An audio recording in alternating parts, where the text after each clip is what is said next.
하나님과 주 예수 그리스도의 종인 야고보가 세계에 흩어져 사는 12지파에게 문안을 드립니다. 나의 형제자매 여러분, 여러 가지 시험에 빠질 때에 그것을 더할 나위 없는 기쁨으로 생각하십시오.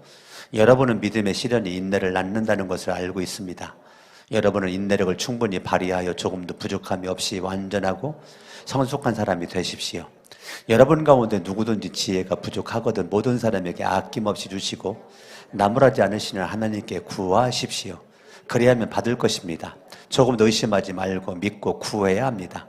의심하는 사람은 마치 바람에 밀려서 출렁이는 바다 물결과 같습니다. 그런 사람은 주님께로부터 아무것도 받을 생각을 하지 마십시오. 그는 두 마음을 품은 사람이요 그의 모든 행동에는 안정이 없습니다. 아멘. 옆 사람 인사합니다. 하늘 복 많이 받으세요. 인사하고 우리 자리에 앉겠습니다. 야고보서는 1장부터 5장까지 길다면 길고 짧다면 짧은 그러한 성경입니다. 그런데 야고보서는 1장부터 5장까지 크리스천, 예수를 믿는 그리스도인들이 어떻게 살아야 할지를 우리에게 정확하게 말해주고 있는 책입니다. 1절을 보면 하나님과 주 예수 그리스도의 종인 야고보가 세계에 흩어져 사는 12지파에게 문안을 드립니다. 야고보는 자기를 표현하기를 하나님의 종이고 예수의 종이다. 나는 하나님의 종이고 예수의 종이고 예수님은 내 인생의 주이시다. 주인이시다. 왕이시다. 통치자이시다. 이걸 먼저 고백해요. 약간 특이하죠. 대개 서신은 세계에 흩어져 사는 12지파에게 편지하느라 라고 시작하면 되는데 그 앞부분에 자기 얘기를 먼저 해요. 이 자기 얘기는 5장 맨 끝자락에 쓰면 되거든요. 근데 맨 첫 번 서두에 야고보는 나는 누군가? 하나님의 종이고 예수 그리스도의 종, 나 야고보 이렇게 말하는 거예요. 그러니까 자기를 표현하는데 하나님을 자랑하고 예수님을 자랑하고 있는 거죠. 야고보를 보면서 참 이래야 되겠구나. 나도 모르게 자꾸 나를 드러내고 나를 자랑하고 누가 나를 알아주면 좋아하고 인정해주고 좋아하는 그 옛 습성이 제 안에도 있거든요. 여러분들은 어떤지 모르겠어요. 근데 야고보는 자기는 낮아지고 하나님을 높이고 예수님을 높이고 있는 그런 모습을 우리가 발견하게 됩니다. 야고보서 1장 1절 말씀에 세계에 흩어져 사는 12지파, 우리는 유대인들, 이방인들 다 포함하는 건데 오늘날 예수를 믿는 모든 사람들을 다 칭한다라 생각하면 되는 겁니다. 유대인들이나 이방인들이나 예수를 믿는 모든 사람들에게 야고보서를 기록하여 보냈다는 거예요. 요한복음은 누가 썼죠? 요한이 썼죠. 그 형제가 야고보죠. 예. 야고보서를 쓴 그 사람도 야고보죠. 야고보서를 야고보가 쓴 거예요. 그래서 야고보 서신이에요. 그 야고보서는 야고보가 썼어요. 야고보서는 누가 썼을까? 예수님의 동생 야고보라고 있어요. 그러니까 예수님의 가장 밑에 동생, 예수님의 형제들이 많이 있었는데 야고보서는 예수님의 동생 야고보가 썼어요. 예.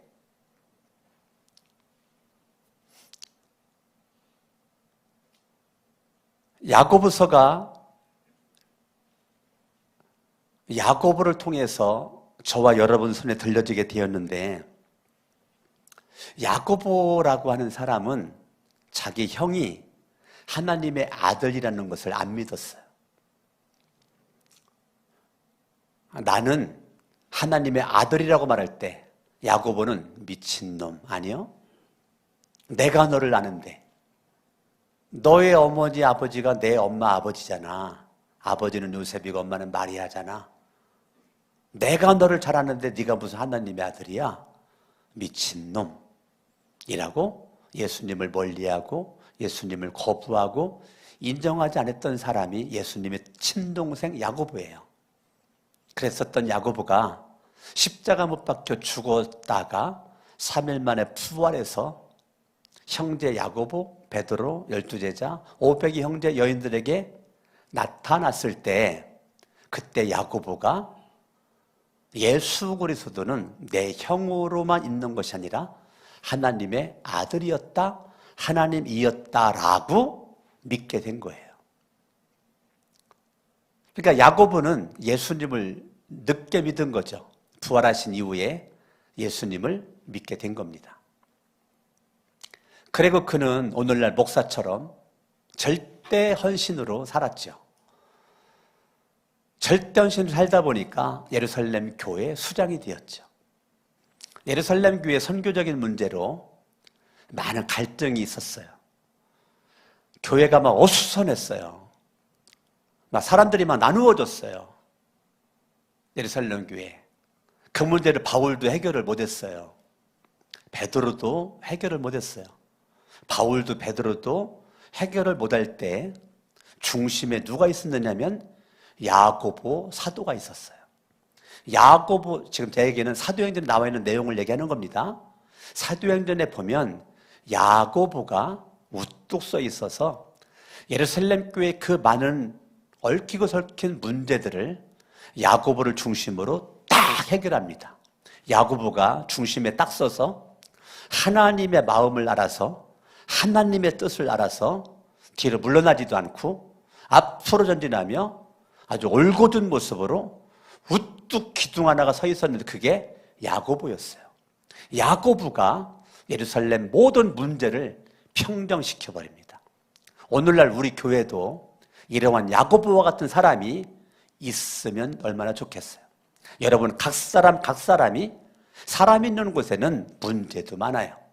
얽히고 설킨 갈등들도 많아요. 근데 그때 하나님 중심에서 하나님 바라보고 하나님 두려워하고 하나님의 영광을 위해서 교회 부흥을 위해서 모든 걸 합력하여 선을 이루는 모습으로 딱 써져 있는 야고보와 같은 인물이 예루살렘 교회도 필요했지만 오늘날 우리 교회도 필요한 줄로 믿습니다. 가슴에 손을 얹어볼까요? 하나님, 현대판 야고보와 같은 사람이 내가 되게 하옵소서.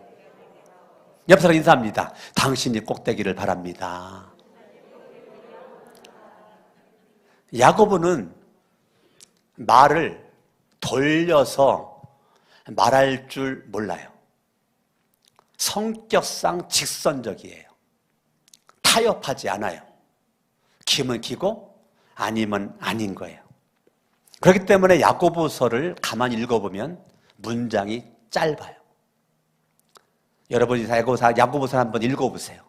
오늘 한번 다 읽어보세요. 오늘 한번 다 읽어보셔요. 문장이 단문이에요. 복문이 별로 없어요. 짧습니다. 왜 그럴까?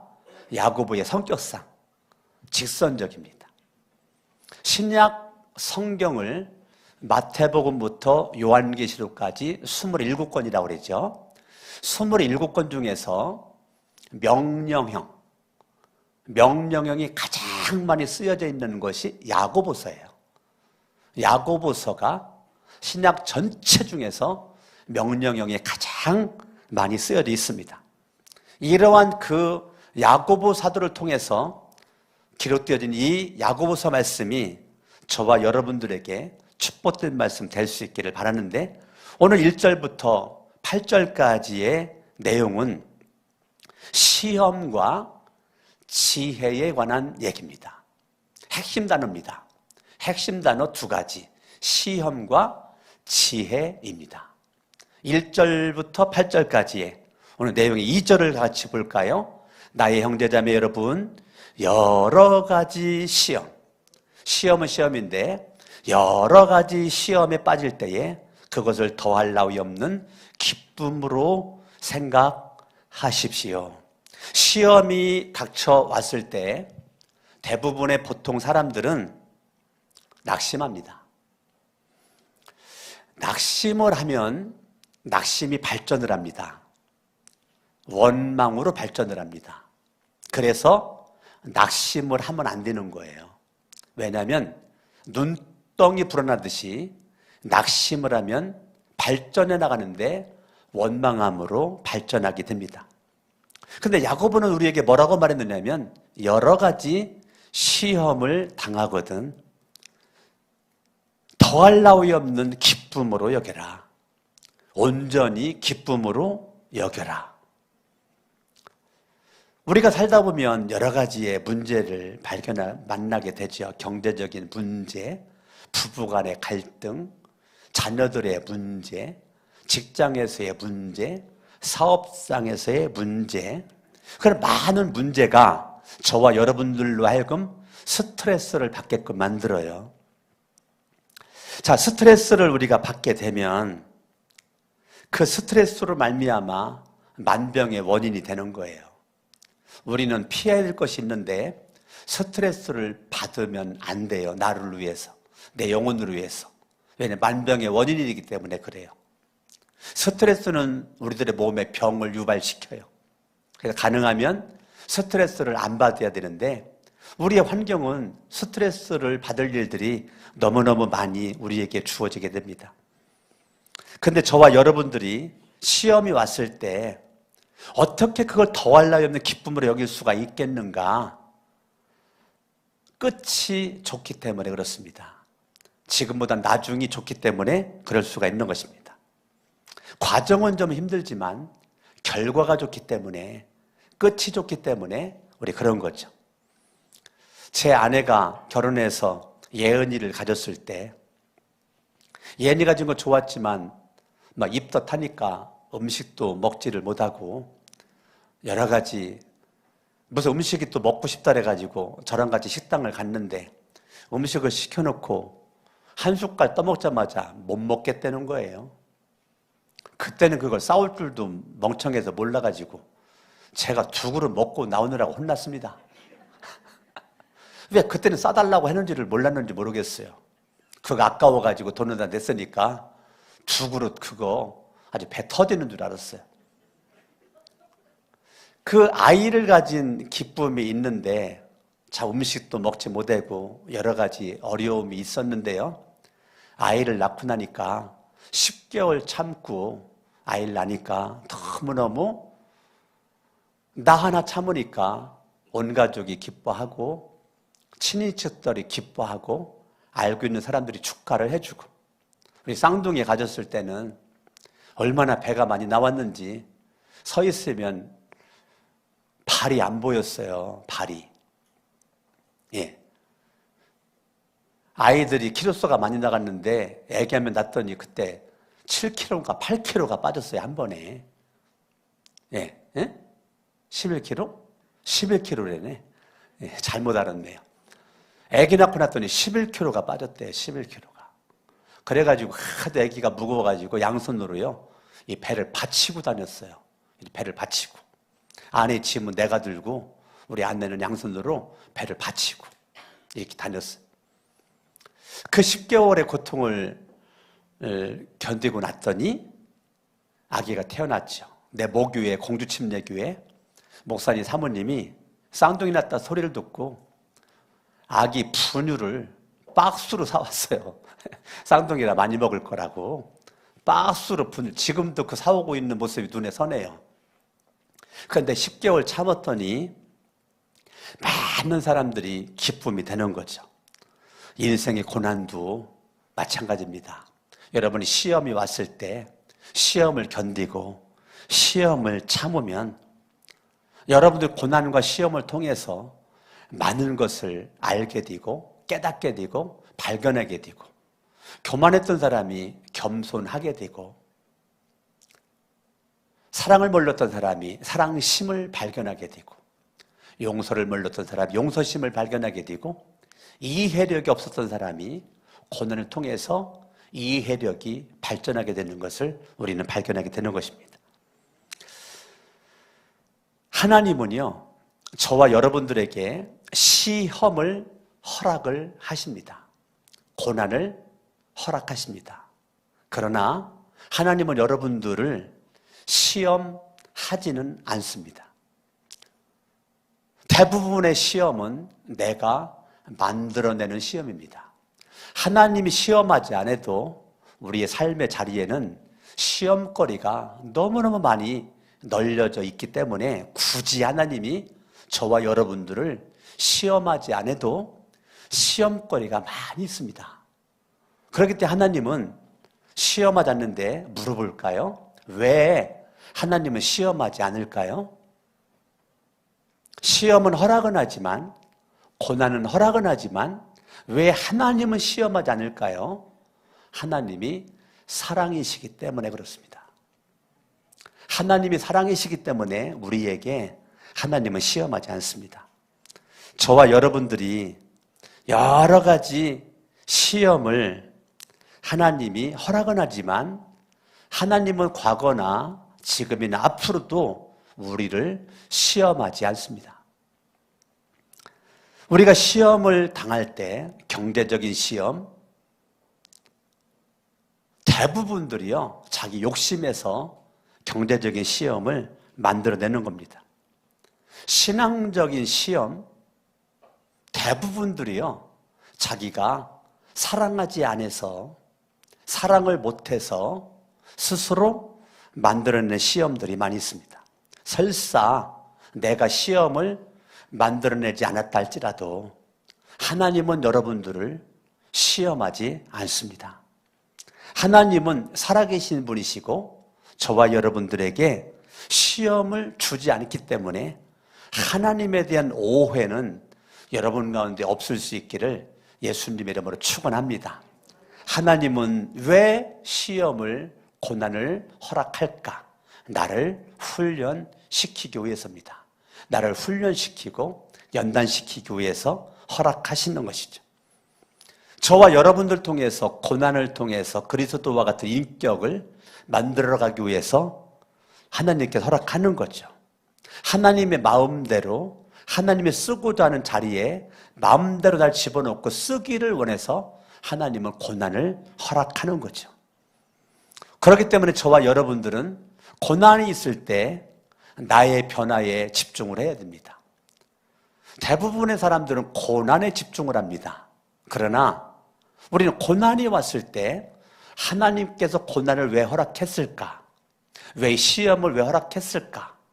하나님이 나를 무엇을 훈련시키려고 이렇게 고난을 허락했을까?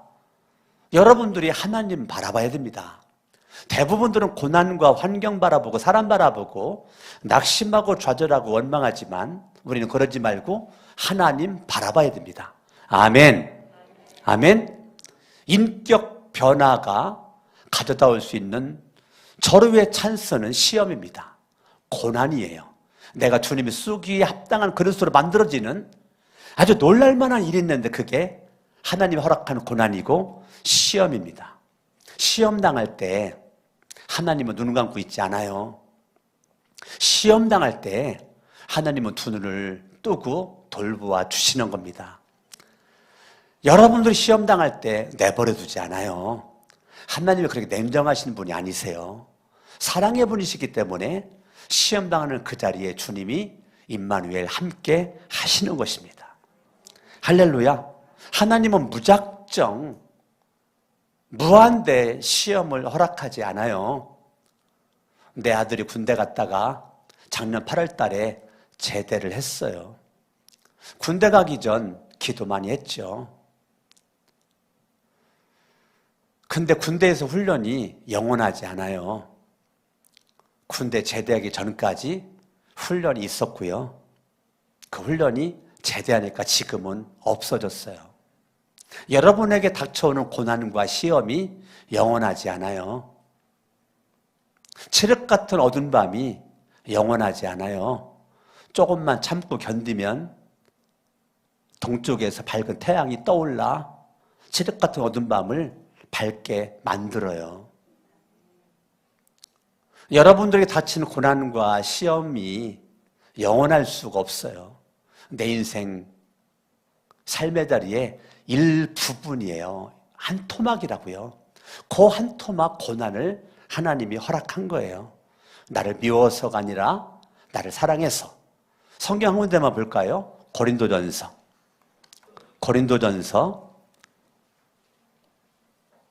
10장 13절.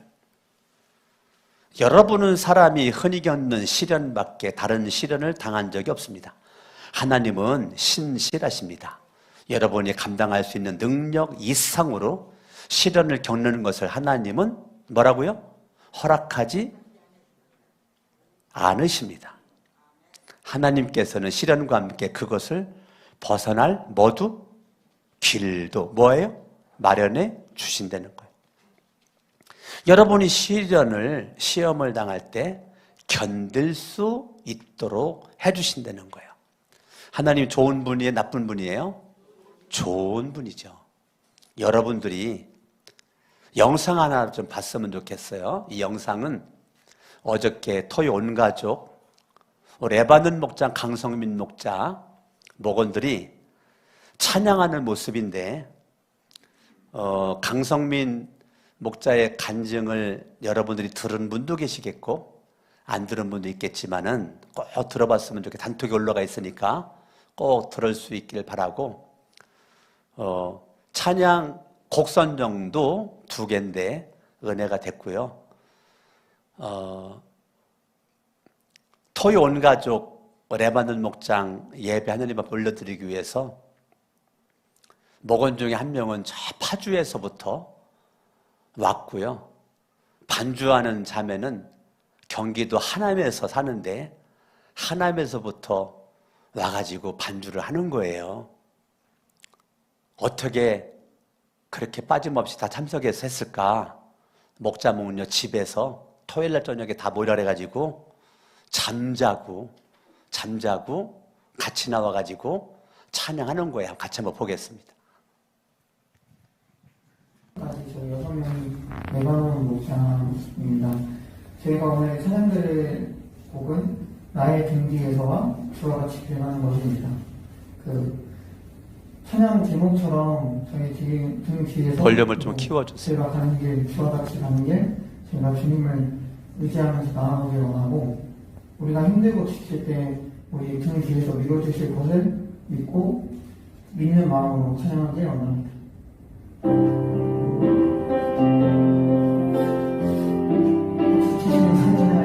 같이 불러봐요. 나의 등 뒤에서 나를 도우시는 주, 나의 인생길에서 지치고 고나요 매일처럼 주저앉고 싶을 때 나를 밀어주시네. 일어나 걸어라 내가 새 힘을 주리니. 일어나 너 걸어라 내 너를 도우리. 나의 등 뒤에서 나를 도우시는 주, 내가 길을 갈 때 보이지 않아도 지치는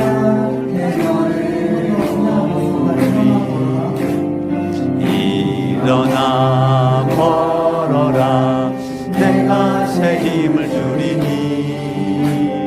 일어나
여기까지만 보여주세요.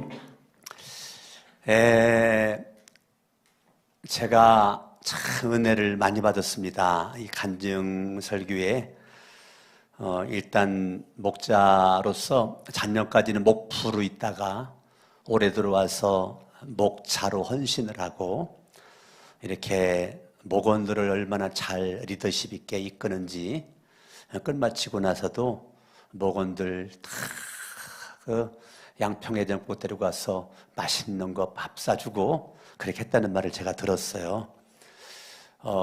여러 가지의 어려움이 있었지만, 시험이 있었지만, 고난이 있었지만 믿음으로 극복한 간증이 있거든요. 여러분 꼭 들어보고, 제가 볼 때 할 말이 무지무지 많은데 절제하더라고요. 많은 걸 절제하던데, 하여튼 우리 강성민 목자의 그러한 그 간증 설교가 큰 은혜가 됐는데, 이렇게 새벽에 찬양하는 것도 간증하는 것도 너무너무 저 은혜가 되고 참 그렇습니다.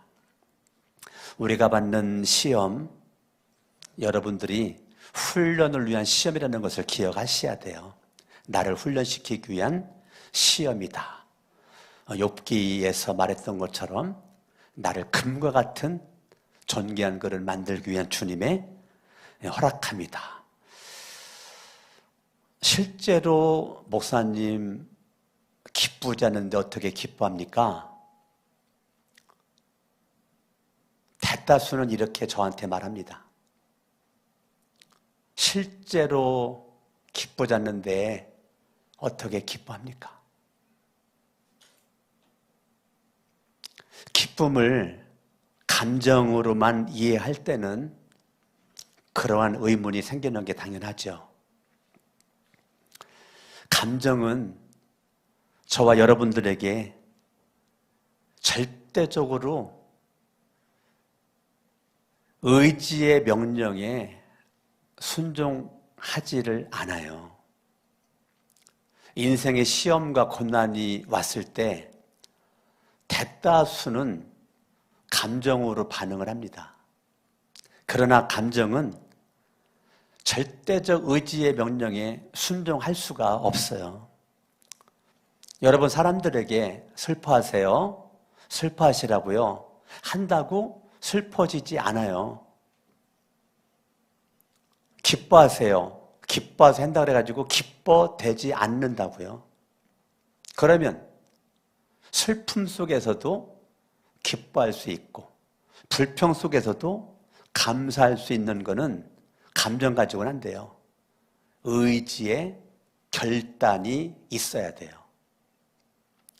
대부분의 사람들은 감정으로 반응하지만 의지의 결단으로 반응하는 사람들은 그렇게 찾아보기가 쉽지가 않습니다. 야고보는 우리에게 의지의 결단을 요구하는 거예요. 너 기뻐할 수 없는 시험이 있을 때 기뻐해라. 더할 나위 없는 기쁨으로 그걸 생각해라. 생각을 하나님께 고정시키는 거예요. 생각을 사단이 좋아하는 쪽으로 끌고 가지 않고 생각을 하나님께서 기뻐하는 쪽으로 하나님의 의도로 생각을 고정시키는 거예요. 대부분들은 생각을 마귀가 좋아하는 쪽으로 생각을 고정시켜요. 근데 야고보가 원하는 거는 하나님이 원하는 쪽으로 생각을 고정시키려는 거예요. 의지의 결단을 하려는 거예요. 슬플 때 기뻐하기로 결단하려는 거예요. 눈물 날 때 기뻐하기로 결단을 하려는 거예요. 불평이 생길 때 감사를 결단을 하려는 거예요. 저와 여러분들이 의지적 믿음으로 이게 가능합니다. 어떻게 그게 가능할까요? 가능합니다. 의지적 믿음으로 결단하면 가능합니다. 여러분들이 인생의 시험, 고난이 왔을 때 의지적으로 기뻐하고 의지적으로 불행하지만 행복을 결단을 딱 하면 신기한 일이 벌어집니다. 어떤 일이 벌어지느냐면 하나님께서 내 인생을 향한 앞으로 펼칠 것에 대한 미래에 대한 기대감이 내 안에 생깁니다. 이거는 놀랄만한 겁니다. 여러분들이 의지적 결단을 딱 하면 내 인생을 향한 미래적인 하나님의 역사하심에 대한 기대감, 이게 생겨납니다. 그러나 감정으로만 반응하는 사람들은 미래가 보이지가 않습니다. 어제만 보이고 과거에만 집착을 하고 현재에만 집착합니다. 왜 그럴까? 감정에 몰입해서 그렇습니다. 감정에 몰입하지 말고 하나님에게 집중하는 의지적 결단이 내 안에 있을 때 생각도 말도 행동도 인생이 달라지게끔 되는 것입니다. 그러면 의지적으로 기뻐하기 위해서는 반드시 한 가지가 필요한데 그게 지혜입니다. 지식은 머리로만 알고 있는 것을 지식이라고 하고, 지혜는 생활 속에서의 문제 해결 능력은 지혜입니다. 그렇기 때문에 저와 여러분 지식이 있어야 되겠지만 지혜가 우리 가운데 있어야 되는 것이죠. 아멘. 지금 내가 겪는 시험, 고난, 이 모든 것에 하나님의 섭리가 있고 뜻이 있다라고 생각하고 기쁨으로 받는 거, 그게 지혜입니다. 믿음만 가지고도 못 삽니다. 믿음과 함께 반드시 지혜가 있어야 됩니다. 지혜가 없는 믿음은 믿음으로 구원받을지는 몰라도 날마다 불행한 삶을 살다가 가까스로 천국 가는 것입니다. 저와 여러분들이 하나님의 지혜, 2절 읽어봐요. 시작. 나의 형제자매 여러분, 여러 가지 시험에 빠질 때 그것을 더할 나위 없는 기쁨으로 뭐하라고요? 생각하려는 거예요. 기쁨으로 내가 생각하기 위해서는 5절입니다. 여러분 가운데 누구든지 지혜가 부족하거든 모든 사람에게 아낌없이 주시고 나무라지 않으신 하나님께 구하려는 거예요. 그래야면 받는다는 거예요. 뭐를요? 지혜를. 살아계신 하나님께 우리가 기도하면 하나님이 역사하신다는 거예요. 내가 믿는 하나님은 추상적인 하나님이 아니세요. 그분은 살아계신 하나님, 역사하시는 하나님이세요. 내 생활 가운데서 역사하시는 하나님의 지혜가 여러분 가운데 넘쳐날 수 있기를 예수님의 이름으로 축원합니다. 아멘. 아멘. 그래서 여러분들이 인생의 고난과 시험, 어려운 일을 당할 때 여러분 조심해야 될 게 있어요. 성경 봅니다. 6절. 조금도 의심하지 말고. 여러분 고난이 왔을 때 대부분의 사람들은 하나님을 의심합니다. 내가 믿는 믿음, 내가 믿는 신을 의심합니다. 그러나 야고보는 말합니다. 의심하지 말고 믿고 구해야 합니다. 아주 간단하죠.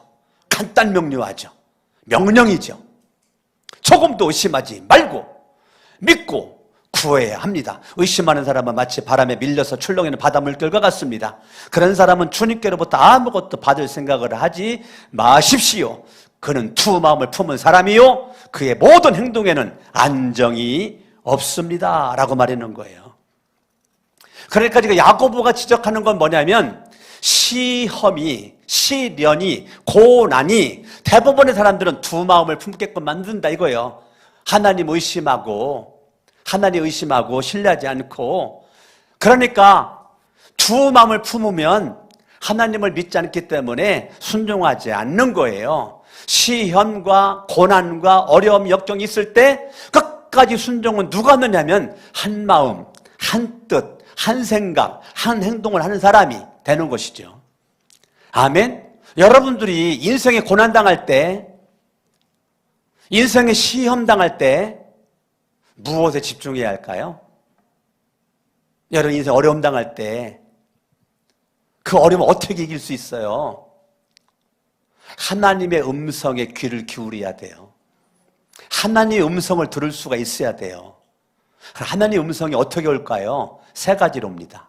첫 번째, 하나님의 음성은 하나님의 말씀으로 옵니다. 인생에 시험거리가 있을 때 거두절미하고 하나님의 말씀을 읽으세요. 하나님의 말씀에 집중하세요.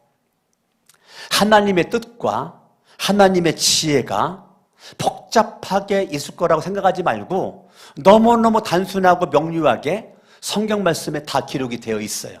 인생의 모든 문제의 해답은 성경에 있어요. 그렇기 때문에 가정교회 핵심 단어가 네 글자가 뭐냐면 성경대로예요. 우리 교회 이제 가정교회를 추구하고 있는데요. 가정교회 핵심 단어는 성경대로예요. 성경이 그렇다고 하면 그런 줄 알고, 아니라고 하면 아닌 줄 알고, 하라고 하면 하고, 하지 말라고 하면 하지 않고, 단순한 이해, 단순한 순종이에요. 여러분들이 인생에 시험거리가 있을 때 성경을 통해서 하나님은 말씀하시기 때문에 바로 성경을 붙잡으셔야 돼요. 하나님의 말씀대로 순종하면 인생의 문제가 바로 해결이 됩니다.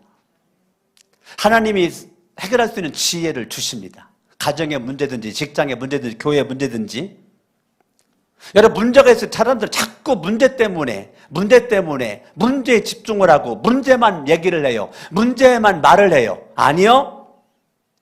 인생의 문제가 느껴졌을 때 바로 하나님께 눈을 돌리세요. 인생에 문제가 있을 때 밤새도록 여러분 모여가지고 회의한다고 문제가 해결됩니까? 하나님 앞에 기도하면 바로 해결되는데, 머리 싸매고 밤새도록 토의한다고 해결되던가요?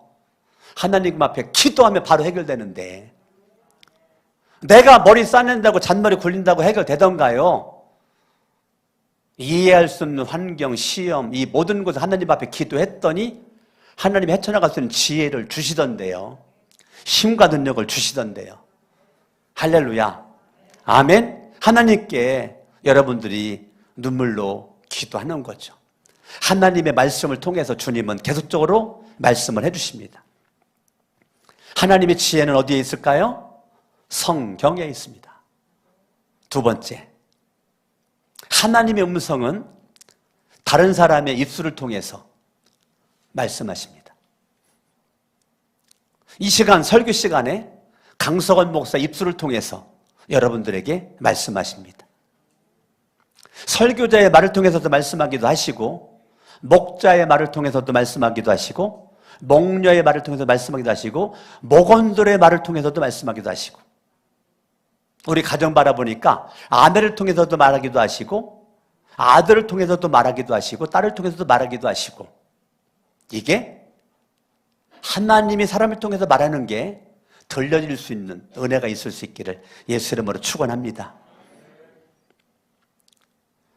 여러분들이 하나님의 말씀을 통해서 주의 음성을 듣고 다른 사람을 통해서 주의 음성을 듣는 거 굉장히 중요합니다.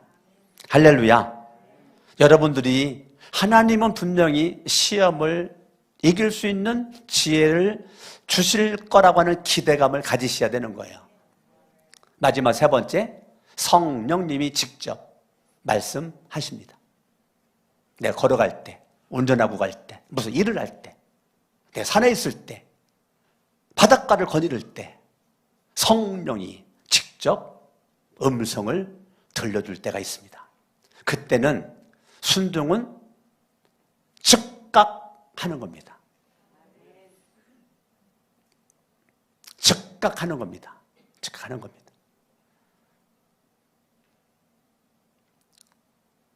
성령님의 소리를 늘 들으셔야 돼요. 늘 들으셔야 돼요. 이번에 어머니 장례를 마쳤습니다. 장례비 동생들과 같이 치렀죠. 그리고 제가 개인 빚이 있습니다. 여러분, 제가 풍요로울 것 같아요? 제가 빚지고 살았어요. 그래서 개인 빚진 거를 갚았습니다. 그리고 지난주에 하나님 앞에 11조 분명히 했고 감사 헌금도 했죠. 성령께서 뭐라고 말씀하시느냐면, 너 성전 건축 헌금 해야 되지 않겠냐?